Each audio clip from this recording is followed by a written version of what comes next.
नमस्कार दोस्तों, स्वागत है आप सभी का हमारे YouTube channel the exam spare में। तो कैसे हो आप लोग? उम्मीद करता हूँ सब अच्छे होंगे। तो दोस्तों, आरआरबी ग्रुप डी का जो एग्ज़ाम स्टार्ट हुआ है उसका आज पहला दिन था। सभी लोग नर्वस भी थे। तो आप लोगों ने फर्स्ट और शिफ्ट सेकेंड शिफ्ट का रिव्यू भी देख लिया होगा। तो क्या आया नया? कुछ नहीं आया। मैंने जो मॉक करवाया है लगभग 70 से 80% क्वेश्चन इन्हीं से आए हैं। यानी कि मैथ रीजनिंग में तो आपको कुछ देखने को मैथ रीजनिंग तो आपको कुछ नया देखने को मिला ही नहीं। हाँ, तीन चार क्वेश्चन हैं थोड़े से जो आप थोड़ा सा परेशान हो सकते हो, लेकिन आपने अगर अच्छे से तैयारी की है तो वो भी आप कर जाओगे। देखो, जीके में करंट मैंने पहले ही बोला था, जो मैंने पीडीएफ डाली हुई है टेलीग्राम चैनल पे उनसे बाहर नहीं जाएगी। और दो तीन लोगों के पास मेरे पास मैसेज भी आएगी, भैया करंट उन्हीं पीडीएफ में से आई है। क्योंकि वो एक्चुअल में क्या है ना, ऐसा नहीं है कि वो करंट ही है। उसमें क्या है ना, 2025 के अलावा 2024 की भी करंट है। ठीक है। तो हाँ, मैं आप लोगों को बता देता हूँ कि अच्छे अटेम्प्ट कितने हैं। जो 80 प्लस करके तो आना ही है आपको, क्योंकि अगर ऐसा पेपर आ रहा है तो भाई 80 तो करने ही है। मैथ रीजनिंग में आपको 50 प्लस करने हैं। जीके में लगभग 12 से 13 क्वेश्चन तो करने ही करने हैं। और लगभग 15 क्वेश्चन के समथिंग आपको कहाँ करने हैं, साइंस में। तो मतलब 80 के ओवरऑल 80 प्लस आपके जाने चाहिए अटेम्प्ट। यानी कि एक अच्छा अटेम्प्ट माना जाएगा 80 प्लस। तो ठीक है, चलो आपका टाइम वेस्ट ज़्यादा करूँगा नहीं। मैं इतना ही मेरा ये बताने का मकसद इतना ही था कि आप लोगों को कुछ नया नहीं पूछा है। मैथ रीजनिंग तो लगभग लगभग जो मैंने मौकों में करवाई है वही पूछा है, वही ट्रिकें है, वही कॉन्सेप्ट है। ऐसा कुछ नया नहीं आया है। तो मैं पहले दिन से बोलता आ रहा हूँ कि भाई जो मैंने 3 बार सिलेक्शन लिया है ना, वो ऐसे नहीं लिया, एक रणनीति पे काम करके लिया है। और वो रणनीति क्या है? मॉक की रणनीति। ठीक है। इसलिए मैं आप लोगों को स्टार्टिंग से मॉक की रणनीतियाँ बताता आ रहा हूँ, मॉक करवाते आ रहा हूँ, उसके बारे में डिटेल एक्सप्लेनेशन देता आ रहा हूँ। इसी वजह से डिटेल एक्सप्लेनेशन दे रहा था मैं इतने दिनों से, ताकि एग्ज़ाम में उसका फ़ायदा हो आप लोगों को। ठीक है। एग्ज़ाम निकालने के लिए पढ़ाई से भी ज़्यादा इम्पोर्टेंट चीज़ क्या है? आप पढ़ क्या रहे हो, आपकी आपकी रणनीति कैसी है एग्ज़ाम को लेके, वो चीज़। तो वो उन्हीं चीज़ों को तो मैं करवा रहा था आप लोगों को। तो चलो मॉक शुरू करते हैं। आपका ज़्यादा टाइम ख़राब नहीं करूँगा। मेरा बस बताने का मकसद यही है कि आप लोग अच्छे से अगर इन मॉक को फॉलो करोगे ना, तो आपको एग्ज़ाम में कोई दिक्कत नहीं आने वाली। ठीक है। तो मॉक नंबर अपना जो 3 मॉक है वो हो चुके हैं। चौथा मॉक आज हम करने वाले हैं। ठीक है।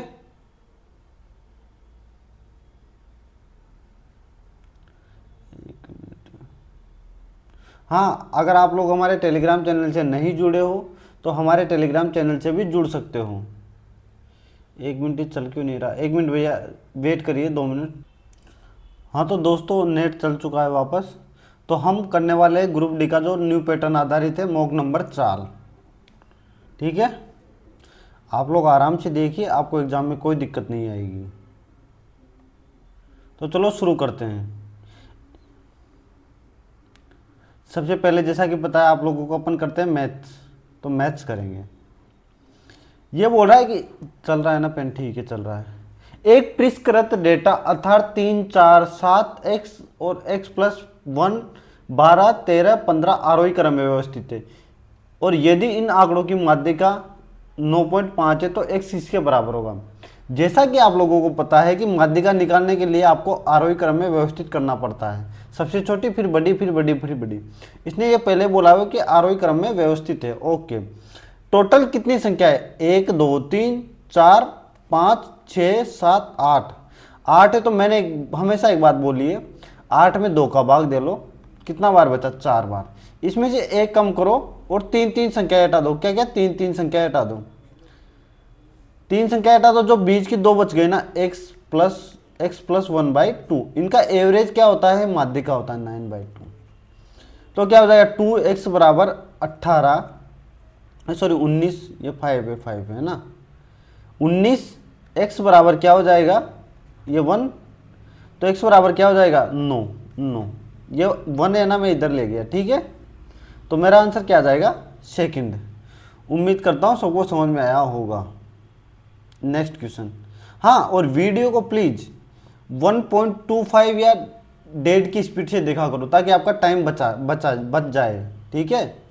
यदि किसी त्रिभुज का एक कोण 130 डिग्री हो तो अन्य दो कोणों के समद्विभाजक का बीच का कोण कितना है, बताओ। मैं क्या बोलता हूं कि ये क्या बोल रहा है कि एक कोण 130 डिग्री है और दो कोणों का समद्विभाजक कोण ये यहां मिल गया। ये आय होता है कि जब भी समद्विभाजक कोण दो काटते हैं ना उसको इंसेंटर बोलते हैं, इंसेंटर। इसका क्या होता है फॉर्मूला बताओ। ये मान ले ए, मान ले बी, मान ले सी, मान लिया। इसका जो फॉर्मूला होता है ना वो थीटा बराबर क्या होता है, थीटा बराबर 90 प्लस a/2। ठीक है। तो 90 डिग्री प्लस 130 डिग्री बाई 2, ठीक है, कितना हो जाएगा 90 प्लस 65 यानी कि 155। क्या आप लोगों को ये कॉन्सेप्ट पता था? 55 होगा ना, 55। क्या आप लोगों को ये कॉन्सेप्ट पता था? नहीं पता हो तो याद रखना भाई। नेक्स्ट, अब देखो इसको, देखो कुछ नहीं सोल्व करना है। मैंने 15 का एलसीएम लिया, 3 और 5 का एलसीएम लिया, तो 5x माइनस कितना हो जाएगा 3x माइनस 4 बराबर 1। तो ये कितना होगा 5x माइनस 3x प्लस 12 बराबर 15, 12 बराबर 15। 2x बराबर 3, तो x बराबर क्या हो जाएगा बताओ 3/2। 3/2 कहाँ है, ये रहा।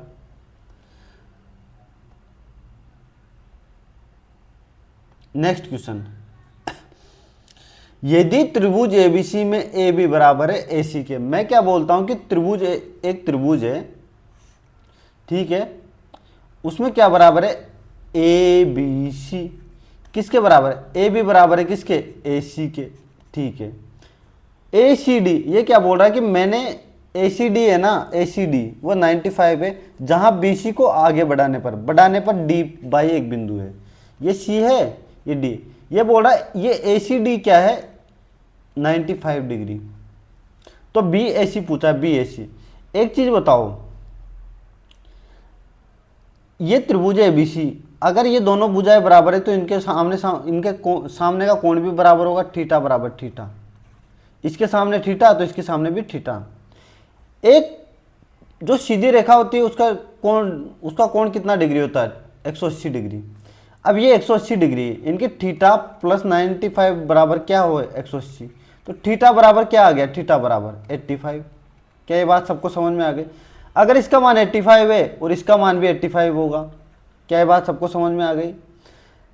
अगर ये दोनों 85 है तो टोटल कितना हो गया 170। और आपके त्रिभुज के तीनों कोणों का मान क्या होता है 180 डिग्री। 180 डिग्री में से 170 घटा दो तो क्या आ जाएगा बी ए सी, कितना 10 डिग्री, 10 डिग्री।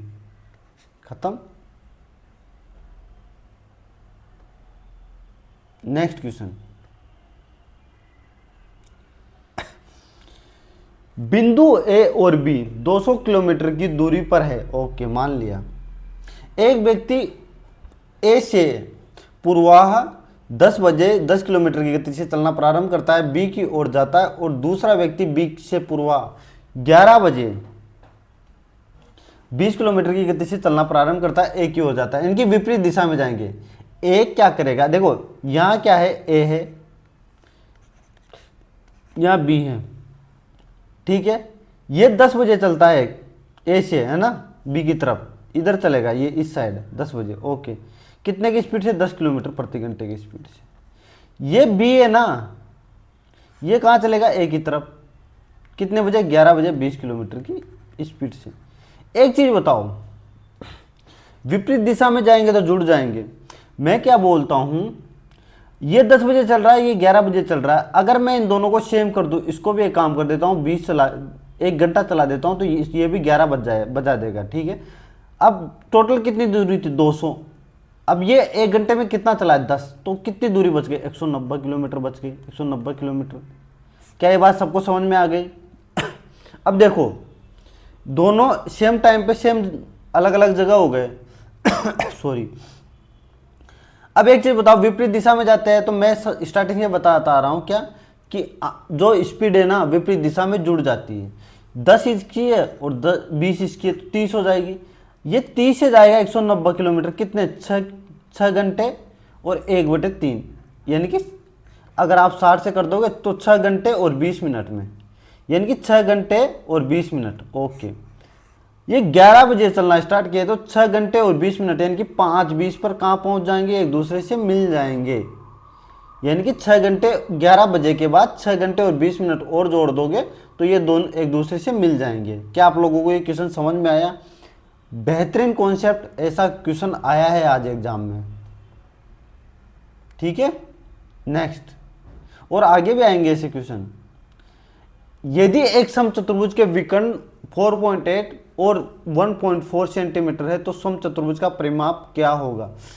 एक बात बताता हूं, अगर अपने को दोनों विकर्ण दिए हुए समचतुर्भुज के तो इसका जो परिमाप होता है ना, विकर्णों के साथ परिमाप, क्या विकर्णों से कैसे परिमाप, एक इसका एक फॉर्मूला होता है, मैं आपको बता देता हूं। 2 पहले विकर्ण का स्क्वायर प्लस d2 का स्क्वायर। अपने को एक बार बताओ, 2 दे रखा है, ठीक है, 2 तो अपने को आगे रखना है। d1 का यानी कि 4.8 का स्क्वायर प्लस 1.4 का स्क्वायर, ठीक है। अब देखो 4.8 का स्क्वायर क्या होता है ये बताओ पहले तो। 48 का स्क्वायर क्या था, 48 का 2304, यानी कि 4.8 का स्क्वायर कितना हो जाएगा, 23.04। और 14 का कितना होता है, 196, तो ये क्या हो जाएगा 1.96। इसको जोड़ दोगे तो कितना हो जाएगा 25, दोनों को जोड़ोगे तो 25 का अंडर रूट कितना हो जाएगा 5, तो 2 × 5 बराबर मेरा परिमाप क्या आ गया 10। क्या बात सबको समझ में आ गई? कुछ नहीं था, फॉर्मूला था सिर्फ, और आपको फॉर्मूले में वैल्यू पुट करनी थी और आंसर आपका आ जाएगा। उम्मीद करता हूं सबको समझ में आई होगी चीजें। 3364 रुपए की धनराशि को 2 भागों में इस प्रकार विभाजित किया जाता है कि क्रमशः 3 वर्ष और 5 वर्ष बाद उन पर प्राप्त राशि समान होती है। जब ब्याज की दर 5% प्रति वर्ष है तो वार्षिक रूप से चक्रवृद्धि ब्याज से संयोजित होती है। ओके, 2 भागों के बीच का अंतर क्या है? देखो ये क्वेश्चन आज तो नहीं पूछा गया, लेकिन आने वाले पेपरों में 100% क्वेश्चन पूछा जाएगा। कितना? 100% पूछा जाएगा।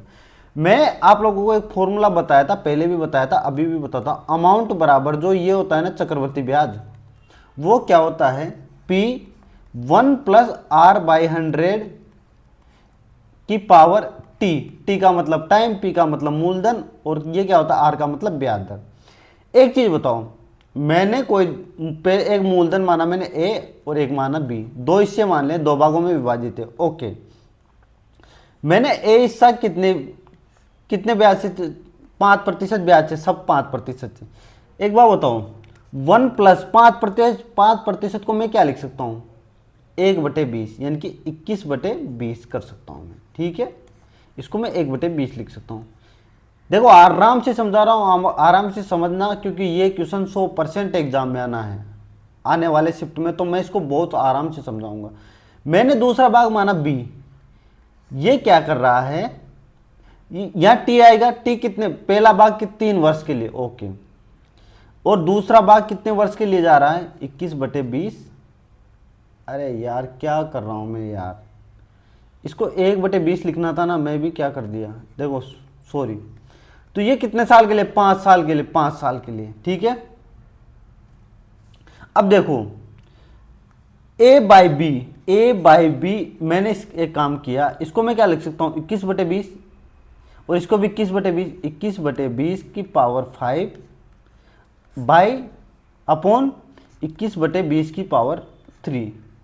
एक देख एक मतलब ये फॉर्मेट होता है, या फिर ये कह सकते हैं कि कॉन्सेप्ट होता है, a की पावर m अपॉन a की पावर n हो तो a की पावर m - n हो जाता है।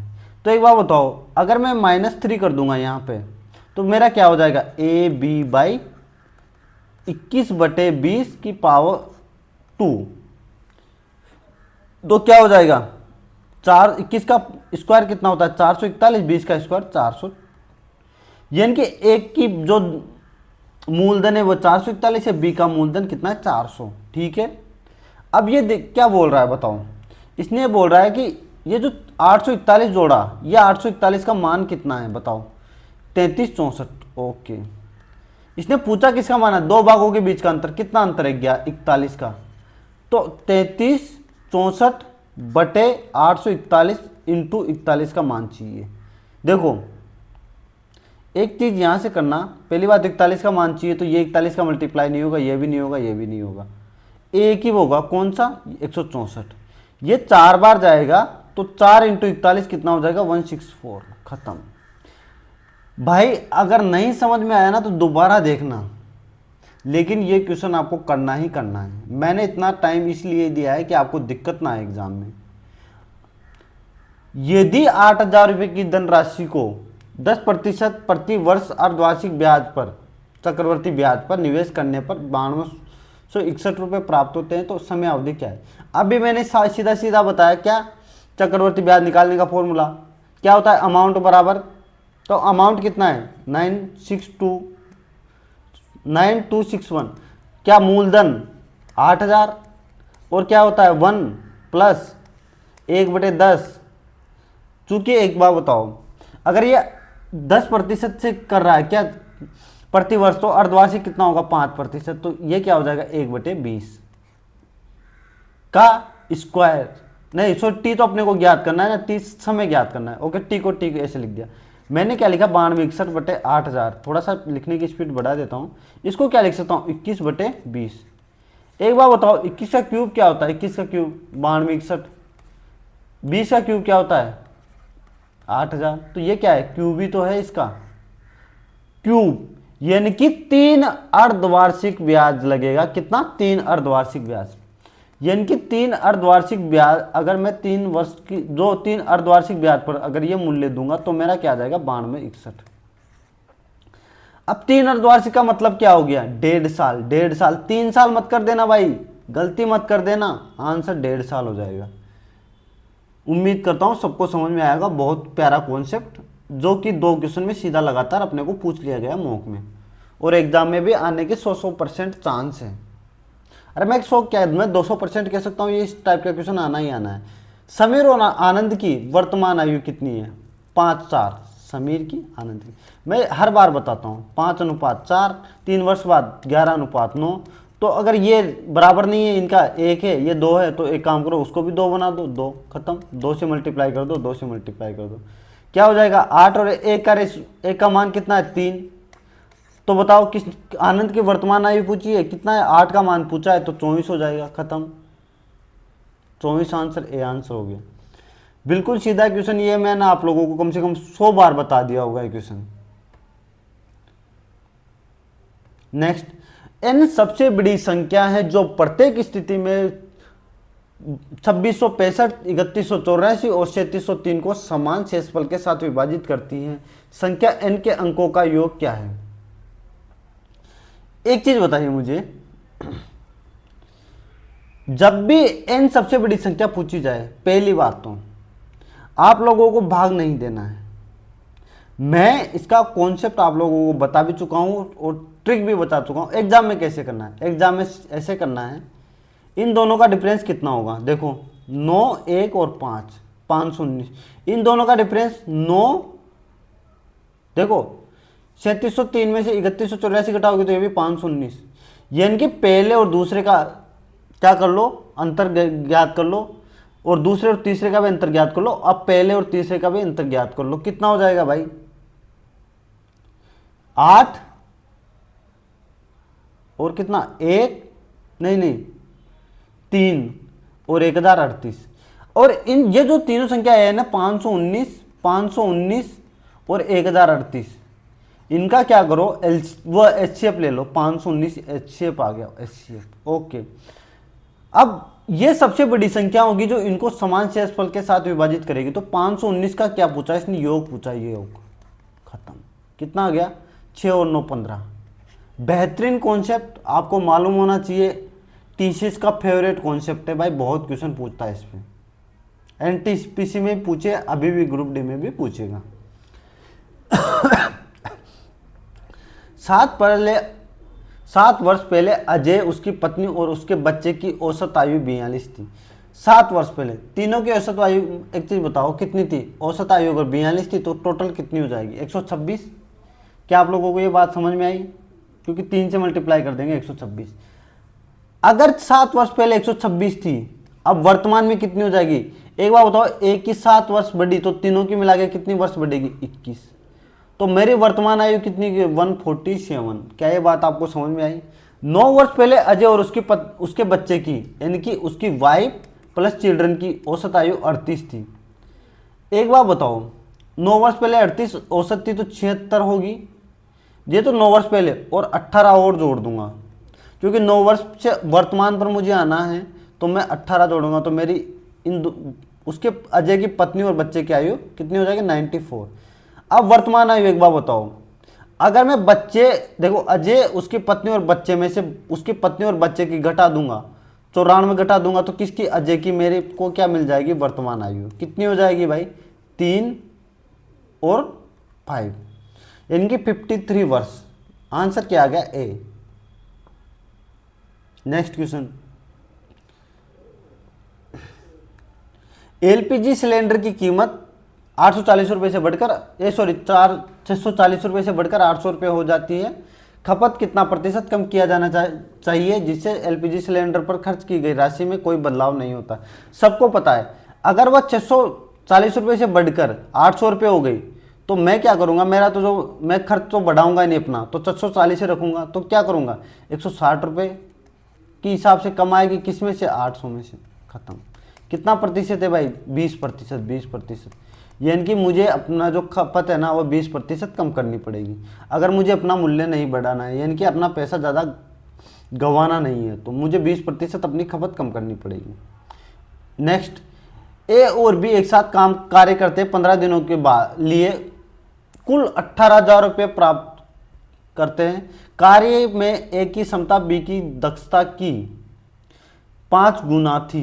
ए का दैनिक वेतन क्या था? एक चीज बताओ मुझे, ये 15 दिन का दे रखा है और इसने क्या पूछा है? दैनिक, यानी कि एक दिन का वेतन पूछा है। अगर ये 15 दिन की है तो मैं एक दिन का निकाल लूं, 18,000 बटे 15, दोनों की कितनी आ जाएगी भाई? 1200 रुपये। दोनों की 1200 रुपये। अब ये बोल रहा है कि ए की दक्षता कितनी है? 5। किसकी? बी की। बी की कितनी है? 1। जो आपका जो वेतन बढ़ता है ना, या लाभ जो बढ़ता है, या वेतन जो बढ़ता है, वो जिस रेशो में उनकी एफिशिएंसी होती है, इनकी जो दक्षता होती है ना, उसी रेशो में बढ़ता है। टोटल कितना है? 6। 6 का मान कितना है? 1200। अपने को पूछा किसका? ए का। ए का मान कितना है? 5, और 6 का मान 1200 है, तो 5 का मान कितना होगा? 1000 रुपये। तो ए का जो दैनिक वेतन है वो कितना हो जाएगा? 1000 रुपये। डी मेरा आंसर आ गया भाई। बहुत आराम से क्वेश्चन करवा रहा हूं ताकि आप लोगों को कोई दिक्कत ना हो। 20 मीटर ऊंचे एक बिजली के खंभे की जमीन, यह 20 मीटर ऊंचा है, एक खंभा है, जमीन यह है, छाया कितनी पड़ती है? 20। छाया कितनी लंबी पड़ती है बताओ? 20√3। तो ये कह रहा है उन्नयन कोण, एक बार बताओ, ये 60 डिग्री हो गया, ये 30 डिग्री हो गया, ये 90 डिग्री हो गया। मैं आप लोगों को एक कॉन्सेप्ट होता है, 30 डिग्री के सामने अगर ए है तो 60 डिग्री के सामने क्या होगा? a√3, और 90 डिग्री के सामने क्या होगा भाई? 2a। ये कॉन्सेप्ट आपको मालूम होना चाहिए। यही कॉन्सेप्ट यहाँ यूज किया गया है, जो कि एग्जाम में बार बार पूछा जाता है। तो मेरा क्या आंसर हो जाएगा भाई? उन्नयन कोण 30 डिग्री। तो मेरा आंसर हो गया सी। 3 संख्याओं के लघुत्तम समावर्तक और अनुपात क्या है? देखो, सबसे बड़ी और सबसे छोटी संख्या का योग एक बार बताओ। सबसे छोटी संख्या 3 है और सबसे बड़ी संख्या क्या है? 11। ये टोटल कितना हो गया? 14।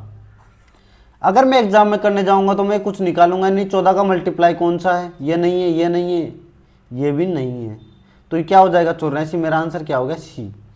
एक तो ये तरीका जो एग्जाम में आप 10 सेकंड में उड़ा सकते हो, ठीक है। दूसरा तरीका क्या है? वो तीनों संख्या 3x plus 7x, sorry 7x और 11x है। इनका एलसीएम क्या आएगा? 3x, 3, 7 और 11 का कितना जाएगा? 21 × 11 यानी कि 231x।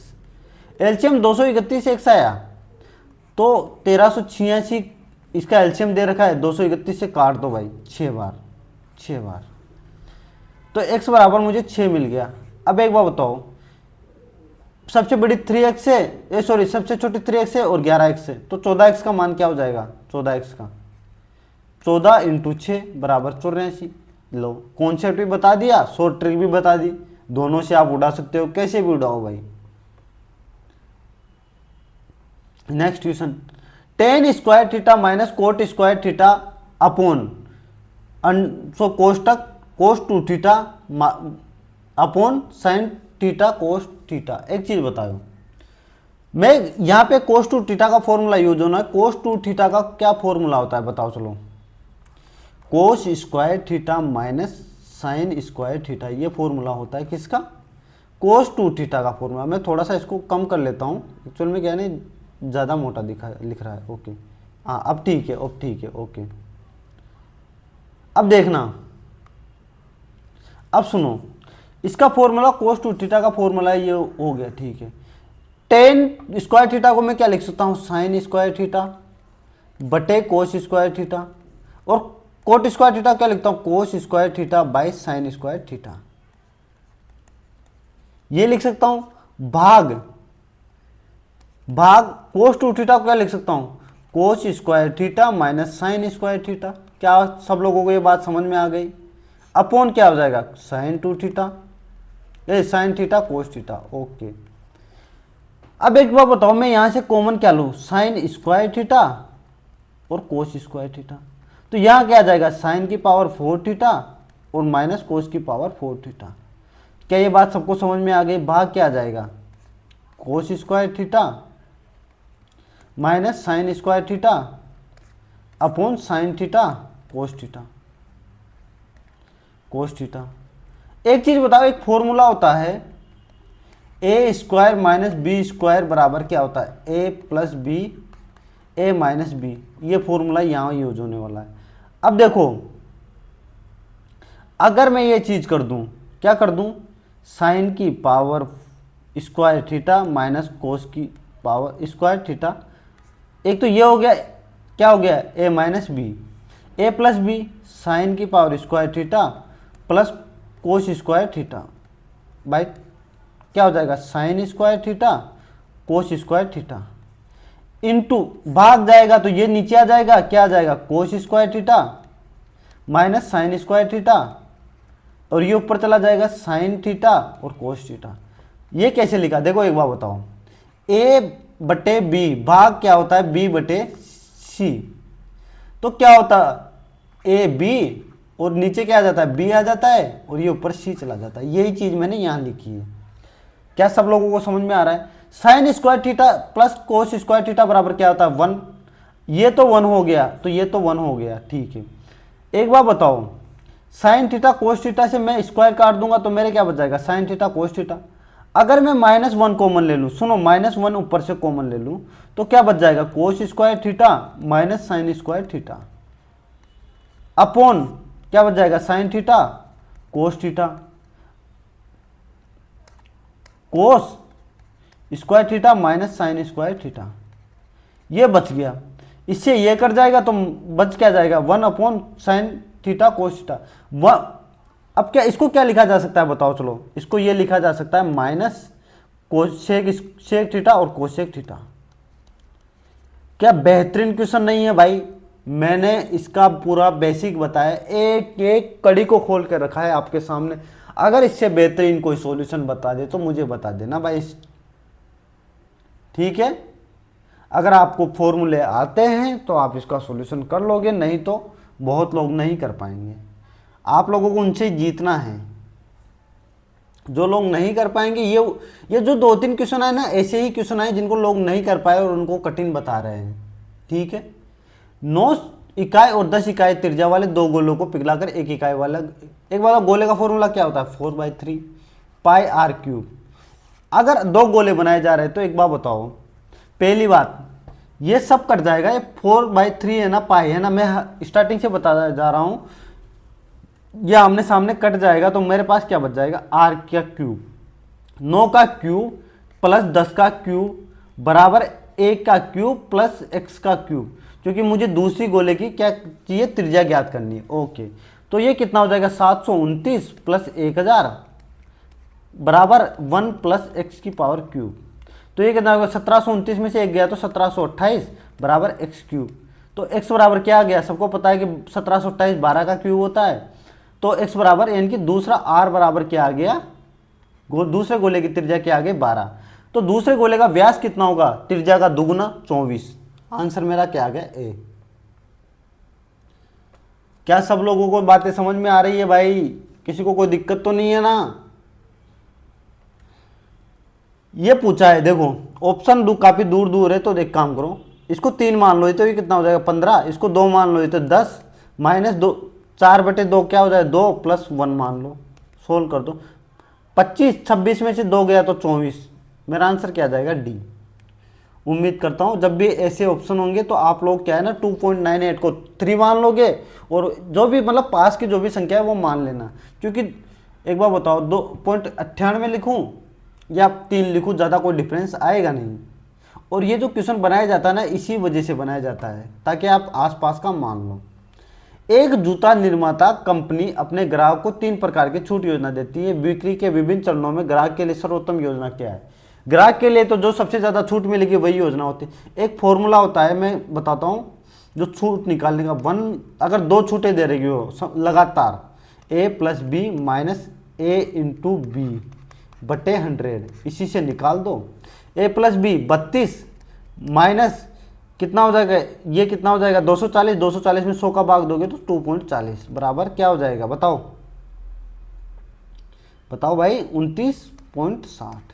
यानी कि पहले से तो मुझे 29.60 का क्या मिला, छूट मिली। दूसरे से मुझे क्या मिली 25 और 5 30 माइनस 25 इंटू 5 कितना हो जाएगा 125/100 यानी कि 1.25 बराबर कितना मिला 28.75% की छूट।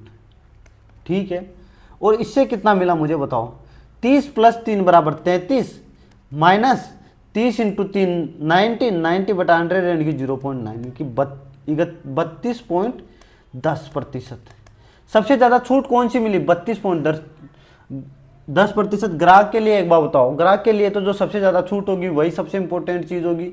तो मेरा आंसर क्या हो जाएगा, ओनली 3 योजना में सबसे जो तीसरी योजना में ना, तीसरी योजना है वो ग्राहक के लिए सर्वोत्तम योजना है। ठीक है, ये क्वेश्चन आ रहे हैं एग्जाम में यार, देखना थर्ड शिफ्ट यार कल में देख लेना, 100% गारंटी है कि ये क्वेश्चन आएंगे ही आएंगे।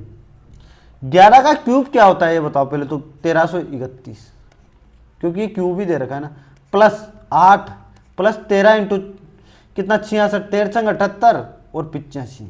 क्या आप लोगों को ये बात समझ में आ गई, बटे 169, इनको जोड़ दो भाई, इनको जोड़ दो।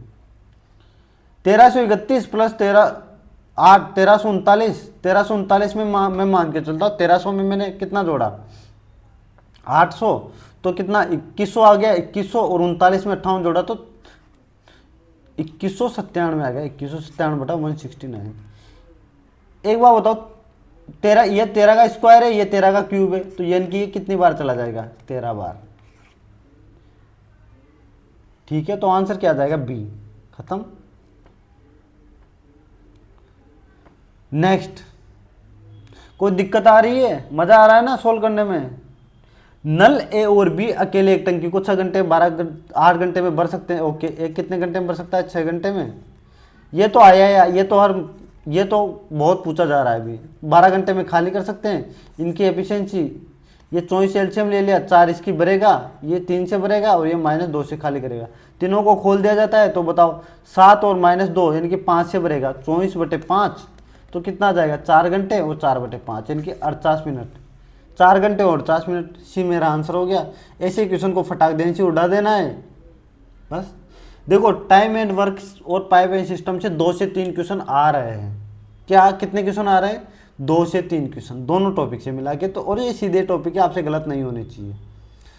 एक दुकानदार अपने सामान पर क्रय मूल्य से 12% अधिक अंकित करता है और कितना अच्छा प्रतिशत की छूट देता है। एक बार बताओ, मैंने कोई वस्तु मान ली 100 रुपये की, मैंने 12% अंकित कर दिया तो 112 अंकित कर दिया, मैं 94 छूट दे दूंगा।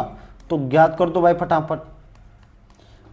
देखो अब इसको एक बार बताओ, इसको आपको इसको सोल्व करने की जरूरत नहीं है। 4 इंटू 2 कितना होता है 0.8 आता है, 4 इंटू 2 8 होता है, यानी कि जिसके भी पीछे 8 आंसर होगा वही आंसर होगा। 8 किसके पीछे, ये लो खत्म। अब ये एक बार बताओ, मैं क्यों भाग देने जाऊंगा, बताओ, खत्म। आपको थोड़ा सा ऑप्शन की तरफ भी ध्यान रखना है। अगर आपने सही किया है तो ऑप्शन की तरफ ध्यान रखो, बात खत्म। अब चाहे इसको कैलकुलेट करके देख लेना, आपका आंसर यही आएगा। उम्मीद करता हूं सबको समझ में आ गया। 13 का क्यूब अभी बताया मैंने कितना, 2197। 8 का क्यूब होता है -512, और कितना, -5 का क्यूब कितना होता है 125। खत्म कर दो। 2197 में से कितना घटा दो, 637 घटा दो। इनकी से 2197 में से कितना घटा दो, 637, यानी कि 60, और ये कितना आ गया भाई 1560। पहली बात प्लस का आएगा तो माइनस वाले खत्म। एक बार बताओ, अगर 60 आ रहा है, इसमें पीछे कितना आ जाएगा, इसको मल्टीप्लाई करोगे तो 8 थोड़ी आएगा, 8 ये भी गलत, यानी कि 0 आना चाहिए, बिल्कुल 0 आएगा। और 3900 कितना होता है 156, और 10, ये लो खत्म, ये आंसर।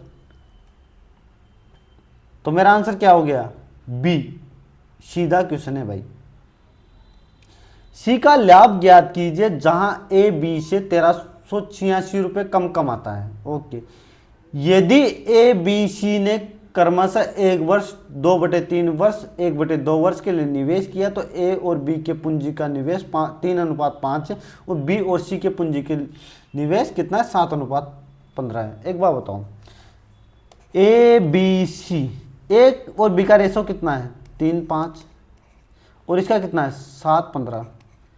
बी तो सेम होना चाहिए, तो बी को सेम बना दो, इसको 5 से मल्टीप्लाई कर दो, इसको 7 से कर दो, इसको 5 से कर दो, तो कितना आ जाएगा बताओ, बताओ भाई। 21 आ गया, ये कितना आ गया 35 आ गया, ये कितना आ गया 75 आ गया। ये तो मेरा क्या है एबीसी का रेशो आ गया, तो अब ये मेरे से कोई मतलब नहीं है, ठीक है, ये मेरा रेशो आ गया। एक चीज बताओ, ये 21 रेशो को कितने वर्ष के लिए, 1 वर्ष के लिए, इंटू 1, इसको कितने 2/3 वर्ष के लिए, और इसको कितने 1/2 वर्ष के लिए। ये कितना आ गया 21 इंटू 70/30, 3, और 75/2, 75/2। अब इनको कॉमन बना लो भाई, इसको बराबर बना लो, तो बराबर बनाऊंगा तो 6 से मल्टीप्लाई कर दूंगा, 6 से एलसीएम 6 लेके मल्टीप्लाई कर दूंगा। ये कितना हो जाएगा 126, ये कितना हो जाएगा 140, और ये कितना हो जाएगा 225, 225। ये मेरा क्या है ना, लाभ का रेशो आ जाएगा, लाभ का रेशो। एक्चुअल में ए बी से कितना कम है बताओ, 14, और 14 का मान क्या दे रखा है 1386, 14 का मान दे रखा है, मुझे कितना चाहिए सी का मान चाहिए, तो कितना चाहिए 225 का मान। कर दो सोल्व। 7 से ये कितनी बार गया, 2 बार गया, 7 से ये 1 बार गया, 6 और 3 कितना बार गया भाई 9 बार गया, और ये 56 8 बार गया। 49 इंटू कितना आ गया भाई 225, 49 को 225 से मल्टीप्लाई करोगे 245, यानी कि 24 बच गया। 98 और 24 कितना हो गया भाई, 98 और 24 कितना हो गया 122, यानी कि 12 बच गया, और 98 और 12 110, 110, सॉरी 98 और 22, मैं भी क्या कर रहा हूँ यार, एक मिनट, शायद कैलकुलेशन गलत हो गई। ये 2 से, अरे यार ये 2 से 99 बार जाएगा, 99, मैं भी सोचा यार आंसर क्यों नहीं आ रहा। तो 99 इंटू 5 445, यानी कि 5 44 बच गया, 198 प्लस 44 142, 242, और कितना बच गया 24 बच गया, 98 और 24 222। तो मेरा आंसर क्या आ गया भाई, डी। उम्मीद करता हूँ सबको समझ में आ गया। थोड़ा सा कैलकुलेशन का ध्यान रखना, और कुछ भी नहीं है इस क्वेश्चन में। नेक्स्ट क्वेश्चन, 13 लीटर के मिश्रण में दूध और पानी का अनुपात कितना है, 3:2 है। यदि मिश्रण के 3 लीटर को 3 लीटर दूध से बदल दिया जाए तो निर्मित नए मिश्रण में दूध और पानी का अनुपात क्या होगा।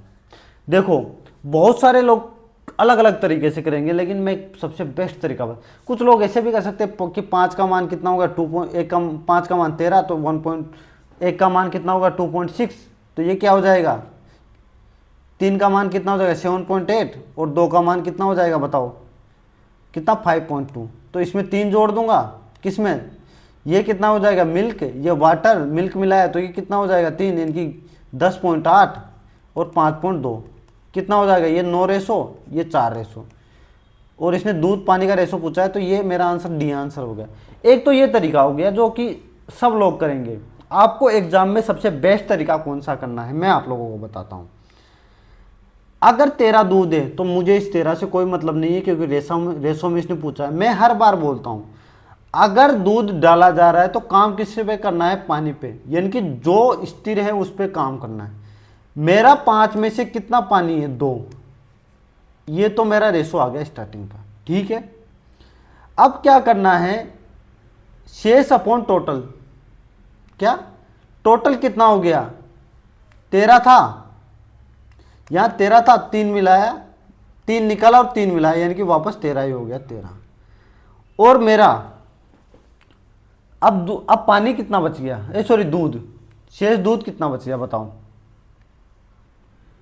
सॉरी शेष कितना बच गया, 10 10 10, यानी कि 3 निकाला तो 10 बच गया और 3 डाला तो 13 बच गया, ठीक है। अब इसको क्या करो, इसको कर दो खत्म 2 बार, यानी कि मेरा 4/13 आ गया, 4/13। ये 4 क्या आएगा, 4 मेरा पानी आएगा और 13 मेरा क्या आएगा टोटल, यानी कि 4 तो मेरा पानी हो गया और दूध कितना हो गया 9, तो 9:4 आंसर। अब एक बार और समझ में नहीं आया तो मैं दोबारा बता देता हूं। मैं क्या बोलता हूं कि जो निकाला गया है ना उस पर काम मत करो, जो स्थिर है उस पर काम करो। 2 मेरा पानी है और टोटल मेरा 5 है। अब मैं बोलता हूं कि शेष अपॉन, शेष कितना बच गया 10, 3 निकाल लिया, अपॉन टोटल 3 निकाला 3 मिलाया, वापस कितना हो गया 13। ये किया है मैंने, बस खत्म। आराम से करो भाई, और मेरा आंसर डी हो गया। इसी के साथ आपके 25 क्वेश्चन समाप्त हो जाते हैं। बेहतरीन क्वेश्चन, बहुत बेहतरीन कॉन्सेप्ट के साथ मैंने आप लोगों को करवाए हैं। इससे बेहतरीन कॉन्सेप्ट आपको कहीं नहीं मिलेंगे भाई। नेक्स्ट क्वेश्चन, ओलंपिक में सर्वश्रेष्ठ प्रदर्शन से स्वर्ण पदक प्राप्त होता है। ओके, अजय ने स्वर्ण पदक प्राप्त किया लेकिन बाद में निश्चित दवा का उपयोग करते हुए पाया गया। ओके, ये 2 कथन है, इससे निष्कर्ष निकालना है। अजय को स्वर्ण पदक रखने की अनुमति दी जाएगी। एक बात बताओ, अगर वो दोषी पाया गया है क्योंकि उसने दवा का उपयोग किया है तो क्या रखने की इजाजत दी जाएगी? नहीं भाई, गलत। स्वर्ण पदक वापस ले लिया जाएगा और रैंकिंग में अगले व्यक्ति को दिया जाएगा। बिल्कुल, स्वर्ण पदक वापस लोगे तो जो सेकंड आया उसको पदक दिया जाएगा, यानी कि दूसरा अनुसरण करता है। क्या आप लोगों को बात समझ में आ गई? उम्मीद करता हूं समझ में आई होगी। प्रतिदिन एक सेब का सेवन डॉक्टर को दूर रखता है। ये क्वेश्चन पहले भी आ चुका है, मैंने आप लोग को पहले भी बताया है। डॉक्टर को सेब पसंद नहीं होते। एक बार बताओ, ये बोल रहा है कि प्रतिदिन एक सेब का सेवन करने से डॉक्टर को दूर रखता है। बिल्कुल, ये क्या कह रहा है कि अपन क्या है ना, एक डेली सेब खाएंगे तो अपन बीमारी से दूर रहेंगे, और बीमारी से दूर रहेंगे तो डॉक्टर से भी दूर रहेंगे। डॉक्टर को सेब पसंद नहीं है, इस बारे में तो हमें कोई जानकारी नहीं दी। लोग सेब लोगों को स्वस्थ रखता है, तभी तो भाई एक बात बताओ, सेब खाने की सलाह क्यों दी गई है? क्योंकि अपन स्वस्थ रहेंगे तभी तो डॉक्टर से दूर रहेंगे, यानी कि ओनली 2 आंसर मेरा हो जाएगा सी। नेक्स्ट क्वेश्चन, राजस्व के प्रतिशत के रूप में राजस्व कितने वर्षों में 28% अधिक था? बताओ बताओ, फटाफट बता दो। रेवेन्यू, राजस्व के प्रतिशत के रूप में लाभ कितने वर्षों में 28% से अधिक था? एक बार बताओ, अगर मेरा रेवेन्यू कितना है 120 है और 75% है तो कितना हो गया 45। तो ये तो बिल्कुल, ये क्या 28% से ज़्यादा है? बिल्कुल है। ये कितना है? ये भी 28% से, ये 40% है, ये भी ज़्यादा है, 2 तो हो गए। ये कितना प्रतिशत? ये 20, कितना प्रतिशत है? 25% है। ओके, तो ये तो नहीं होगा, 28% से ज़्यादा होना चाहिए। ये कितना है? ये कितना है भाई?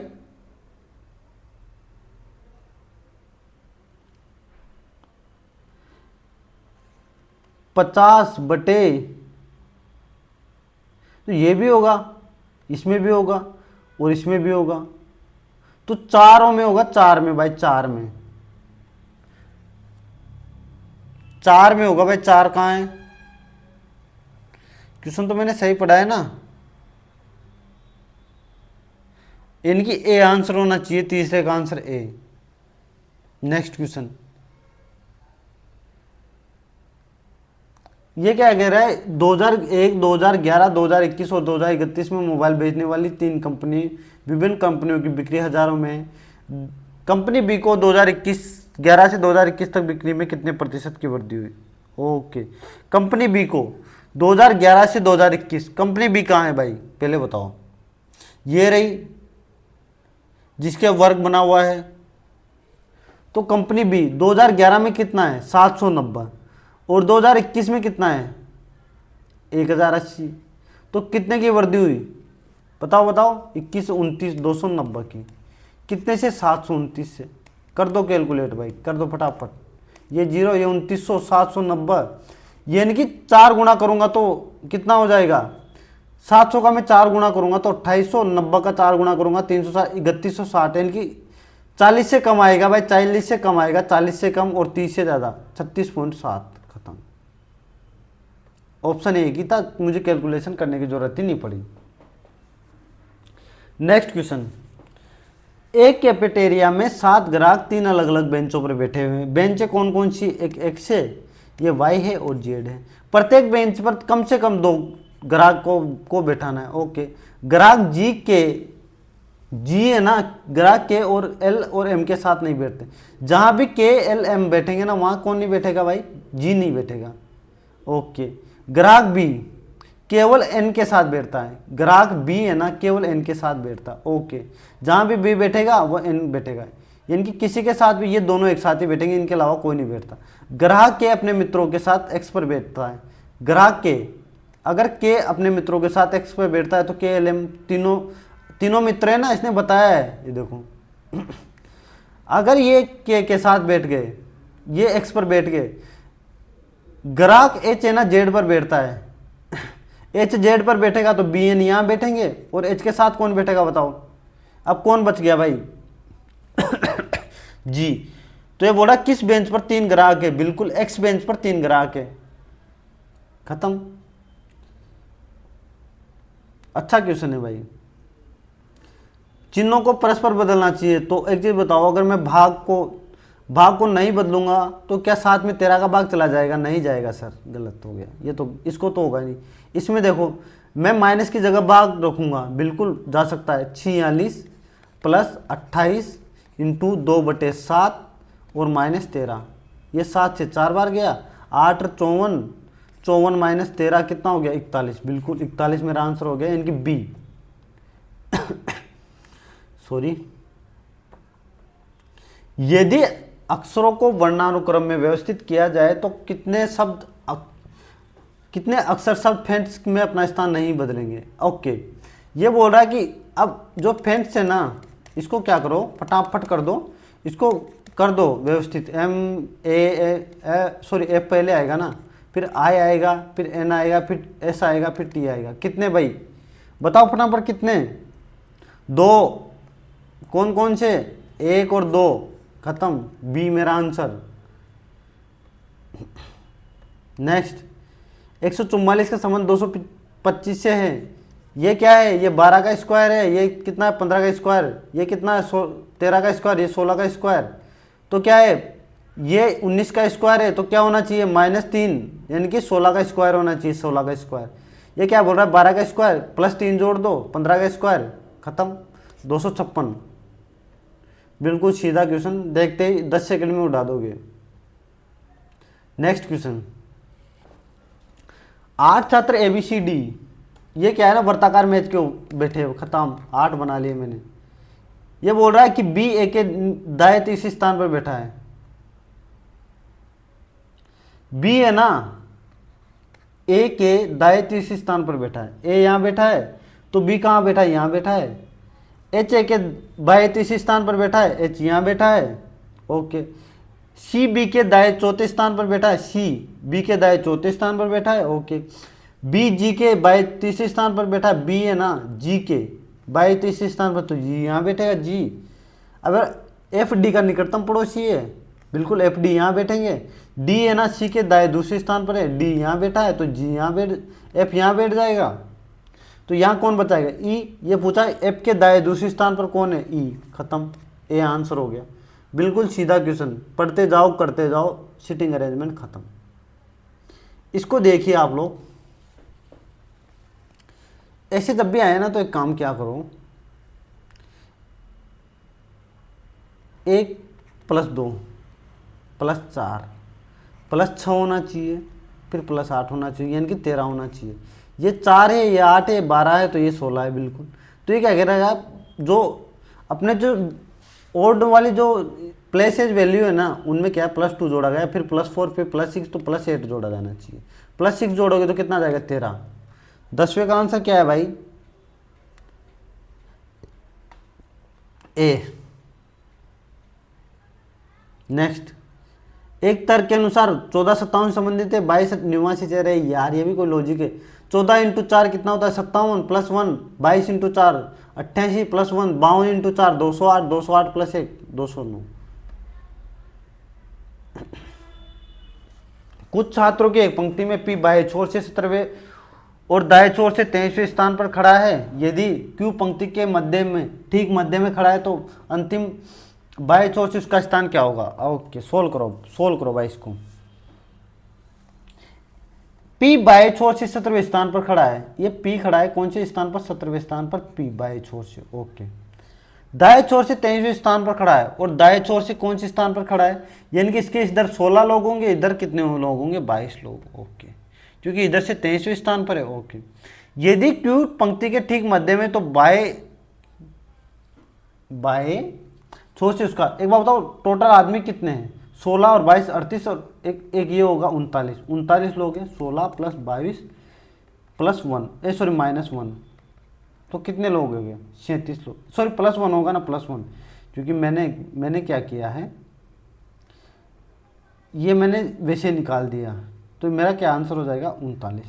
या फिर एक काम कर सकते हो, एक इंसान की दोनों तरफ से वैल्यू दे रखी है, 17 + 23 - 1 कर दोगे, यहाँ से भी 39 आएगा। दोनों तरफ से कर सकते हो।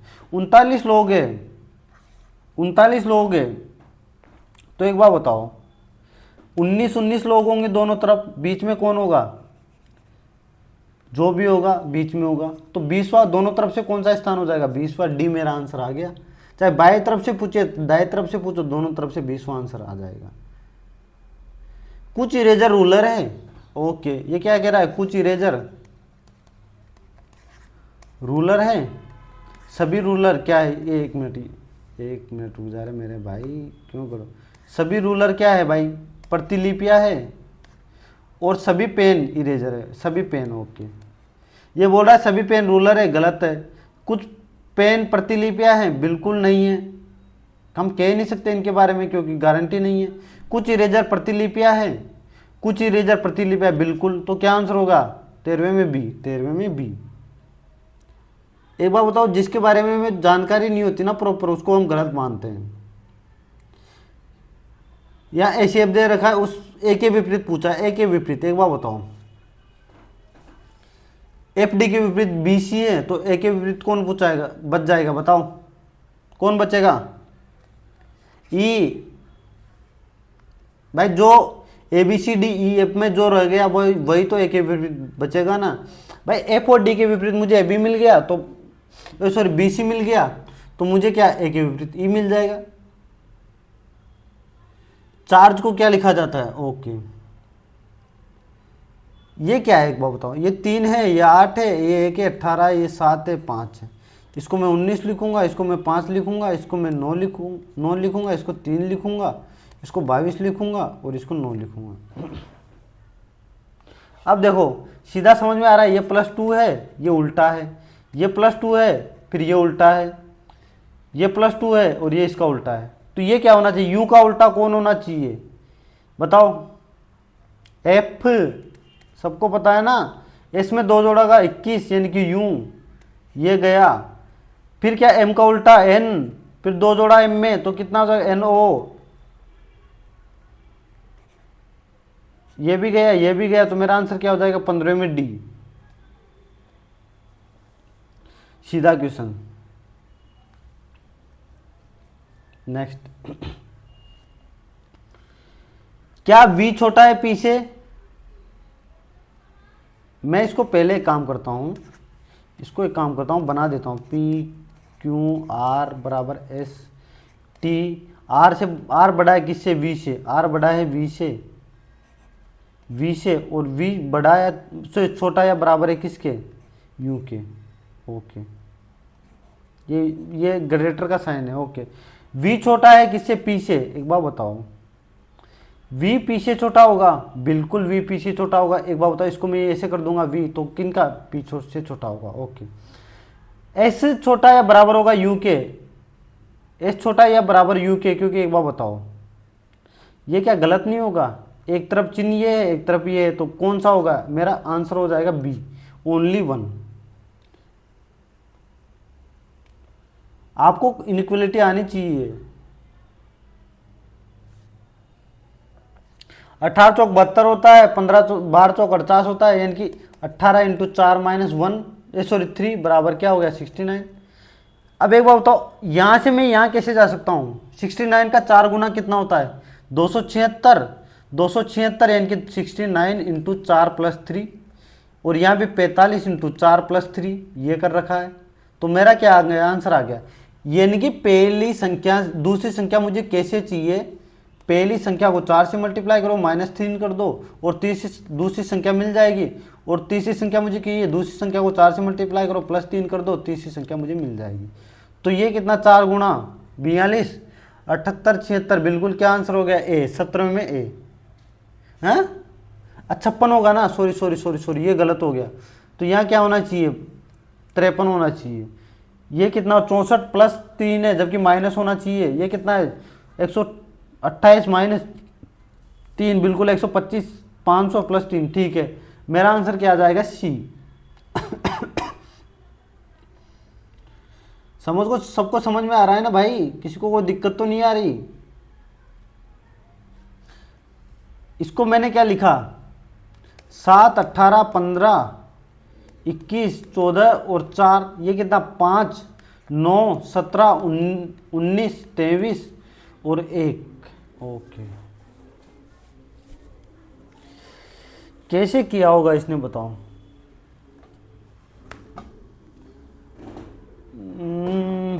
-2, ये उल्टा, +2, नहीं ये तो नहीं हो रहा लॉजिक। ओके, ये भी नहीं हो रहा, तो ये 4 + 5 -5।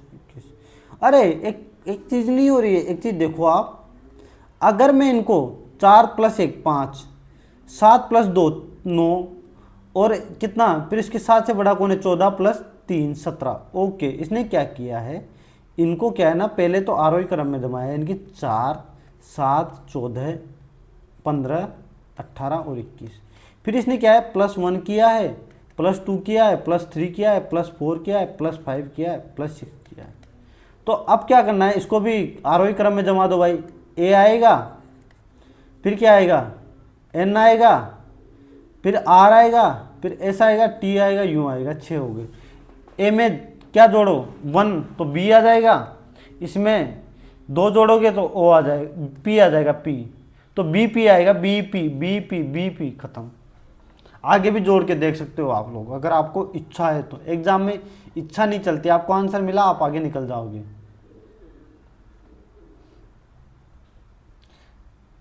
इसको फटाफट कर दो। पी बड़ा है किससे, जेड से, और जेड किससे बड़ा है, एम से, एम किससे बड़ा है, एन से, एन किससे छोटा है, टी से। ओके, इसमें से निकाल लो, पी छोटा है टी से, दोनों के विपरीत, दोनों यहाँ से यहाँ तक जाओगे तो अपोजिट साइन आ गए तो खत्म, गलत होगा। एन छोटा है जेड से, एन बिल्कुल जेड से छोटा है, नहीं बे, छोटा है ये है भाई, छोटा ही है। देखो इनके बीच कौन सा है, जेड बड़ा है एन से, बिल्कुल। तो क्या आंसर हो जाएगा, मैं ओनली सेकंड सत्ते, केवल 2। नेक्स्ट क्वेश्चन, निम्न में से असंगत को ज्ञात कीजिए। लौंग, दालचीनी और काली मिर्च, सबको पता है ये तीनों क्या है, लौंग, दालचीनी और काली मिर्च, मसाले। और खुबानी क्या है, खुबानी एक तरह का फल है, फल। तो मेरा आंसर क्या हो जाएगा, अलग, खुबानी। नेक्स्ट, एक कॉलेज में 15 इतिहास और मनोवैज्ञानिक दोनों को पढ़ाते हैं। ओके, कुल मिलाकर 22 छात्र इतिहास पढ़ते हैं, 32 छात्र मनोवैज्ञानिक पढ़ते हैं और 12 छात्र भौतिकी पढ़ते हैं। फटाफट बना लो। ये इतिहास का बना लिया मैंने, ये किसका बना, मनोवैज्ञानिक का, मनोविज्ञान का बना लिया। ये किसका बना लिया भाई, भौतिकी का। ओके, ये क्या बोल रहा है कि 12-15 छात्र है ना, इतिहास और मनोवैज्ञानिक दोनों पढ़ते हैं। ओके, इतिहास और मनोवैज्ञानिक, ये इतिहास है, ये मनोवैज्ञानिक है। तो ये कितने, ये 12 छात्र पढ़ेंगे, 12। ओके, कुल मिलाकर 22 छात्र क्या पढ़ते हैं, इतिहास पढ़ते हैं। टोटल 22 पढ़ते हैं। Okay, total 22। अब एक चीज बताओ, 12 और छात्र हैं जो भौतिकी पढ़ते हैं। 12 और छात्र हैं, जो 12 छात्र हैं ना, ये क्या बोल रहा है कि 15 इतिहास और 22 छात्र इतिहास पढ़ते हैं, तो ये कितने पढ़ेंगे, 32 छात्र मनोवैज्ञानिक पढ़ते हैं। ओके, 32 टोटल ये पढ़ते हैं। ओके, 12 और छात्र जो केवल भौतिकी पढ़ते हैं। 12 छात्र केवल भौतिकी पढ़ते हैं, ये 12 छात्र है ना, वो केवल भौतिकी पढ़ते हैं। 15 छात्र कौन पढ़ते हैं, इतिहास और, ये गलत लिख दिया था मैंने। ओके, अब देखो, इसने पूछा इतिहास और भौतिकी पढ़ने वालों की, इतिहास और भौतिकी पढ़ने वालों की। ओके, ये इसने पूछा है। देखो 15 ये है, तो ये कितना बच जाएगा, 7 बच जाएगा, क्योंकि 22 टोटल पढ़ रहे हैं, 15 ये मिक्स में पढ़ रहे हैं और 7 कोलबट। 32 ये है, तो ये कितना बच जाएगा, 17। एक चीज बताओ, अब ये पूछा क्या है बताओ, इसने क्या पूछा है, केवल भौतिकी और केवल इतिहास पढ़ने वालों की संख्या 12 + 7 19। मेरा आंसर क्या होगा, सी। टाइम लिया है लेकिन मैंने अच्छे से समझाया यार आप लोगों को। उम्मीद करता हूँ आपको समझ में आ रहा होगी चीज़ें। ऐसे कितने संख्याएं हैं बाएं से दाएं, जिनके ठीक पहले एक संख्या है और ठीक बाद में एक प्रतीक है। ठीक पहले एक संख्या है, ठीक बाद में एक प्रतीक। एक ये है, एक ये है, एक ये है, 3 है भाई, 3। तो 22 में बी हो जाएगा, 22 में बी। देखो ऐसे क्वेश्चन को आपको फटाक से कर देना है, इनकी उड़ा देना है। जल प्रतिबिंब फटाफट उड़ा दो भाई, बताने की जरूरत है। ये उल्टा होगा, जल प्रतिबिंब, तो ये हो जाएगा। तो ये कौन सा, ये गलत हो गया, उल्टा हो जाएगा ना ये बिल्कुल। एन ठीक है, ए ये उल्टा हो गया, उल्टा नहीं हुआ तो ये उल्टे। ओके, बी एल ए ये भी खत्म, ए आंसर। सब कुछ एक ऊपर ही डिपेंड था, इसमें कुछ नहीं है। गार्गी उत्तर की ओर 6 मीटर चलती है। गार्गी यहाँ से क्या है ना, यहाँ से उत्तर की ओर 6 मीटर चलती है। ओके, फिर बाएं मुड़ती और 3 चलती है। बाएं मुड़ी 3 चली, फिर बाएं मुड़ी 2 चली। अब दाएं मुड़ती है, दाएं किस साइड रहेगा, इस साइड। 4 चलती है, 4। फिर बाएं मुड़ती और 4 चलती है, बिल्कुल 4 चलती है, इसके बराबर आ जाएगी, इसके बराबर। ओके, फिर बाएं मुड़ती और 2 चलती है, 2 चलती है, 2। अब वो गार्गी प्रारंभिक से कितनी दिशा दूर है बताओ। ये 3 था, ये 7 गया था, और ये बराबर में 6 से आ गया था। तो 7 में से अगर मैं 2 घटा दूंगा तो 5 मीटर, 5 मीटर, 5 मीटर दूर है भाई, 5 मीटर। उम्मीद करता हूं सबको समझ में आ गया होगा। ए 9D, ए और डी में कितने का अंतर है, +3 का। इसमें कितने का, +5 का। इसमें कितने का अंतर है, +6 का। यानी कि इसका अंडर रूट पूछा है इसने। ये 25 का अंडर रूट 5, ये 5 का अंतर, ये 36 का अंडर रूट 6 का अंतर। तो 63 तो किसी का स्क्वायर होता नहीं है। ये 7 होगा तो 13 में 7 जोड़ोगा तो 20 होना चाहिए, ये गलत हो गया। यूं भी एक का अंडर रूट क्या एक ही होता है, और एक जोड़ोगे तो v आएगा बिल्कुल। तो मेरा आंसर क्या आ जाएगा, सी। नेक्स्ट, कौन सी संख्याएं नीचे दिए गए संबंध को सबसे बेहतर तरीके से। ओके, 23 का 4 गुणा 92, तो 19 का 4 गुणा 76। ऐसे भी कोई क्वेश्चन पूछता है। पंचभुज ज्ञात करना है भाई, पंचभुज। कितने पंचभुज है, 5 भुजा वाले। एक, ये 5 भुजा बन गए, एक 5 भुजा बन गए ना, 1 2 3 4 5 बने, 2 नहीं बनी क्या 5 भुजा। अरे तो गड़बड़ हो गया, 5 भुजा नहीं बनी तो फिर ये नहीं बनेगा। सुनो, फिर ये बनेगा, ये बनेगा, ये 1 2 3 4, अरे 5 ये बनागा। एक तो ये बन गया, और इसी तरीके से 1 2 3 फिर ये 4, ये 5, एक ये बन गया, इनकी 2 तो ये बन गए, ठीक है। अब तीसरा कौन सा बनेगा, या चौथा भी बनेगा या तीसरा भी बनेगा, बताओ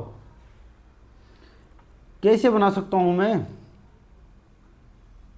एक एक चीज देखिए आपने, 2 तो वो बन गए, 1 2 3, और ये 4 ये 5, एक ये बन गया, ये इनकी 3 पंचभुज बन चुके हैं। चौथा कहीं बनेगा?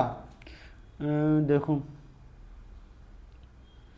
मुझे तो चौथा कहीं नहीं दिख रहा यार। चौथा बनेगा तो कितने आंसर होना चाहिए? 3।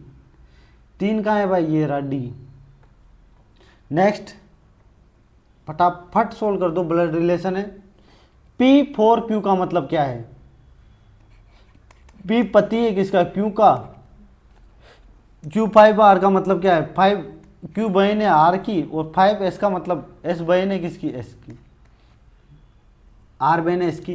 तो P के पुत्र का S के पुत्र से क्या संबंध होगा? एक बार बताओ, P के पुत्र का, इनकी बहन का बेटा है, बहन का बेटा। एक बार बताओ, खुद की बहन का बेटा, क्या संबंध? दोनों के बेटे का क्या संबंध रहेगा? चचेरा, ममेरा, फुफेरा भाई, कोई सा भी भाई हो सकता है। इनकी वो क्या नाम है? कजिन। नेक्स्ट, एक निश्चित कूट संख्या में ऑफिस टाइम चेंज, और तो मुझे चेंज के लिए कोड पूछना है, तो चेंज कहाँ दिखा? मुझे यहाँ दिखा। अब मैं इन दोनों में से ऑफिस और टाइम का अगर मुझे कोड मिल जाएगा तो मैं तो किसका निकाल लूंगा भाई? चेंज का निकाल लूंगा, चेंज का निकाल लूंगा ना भाई।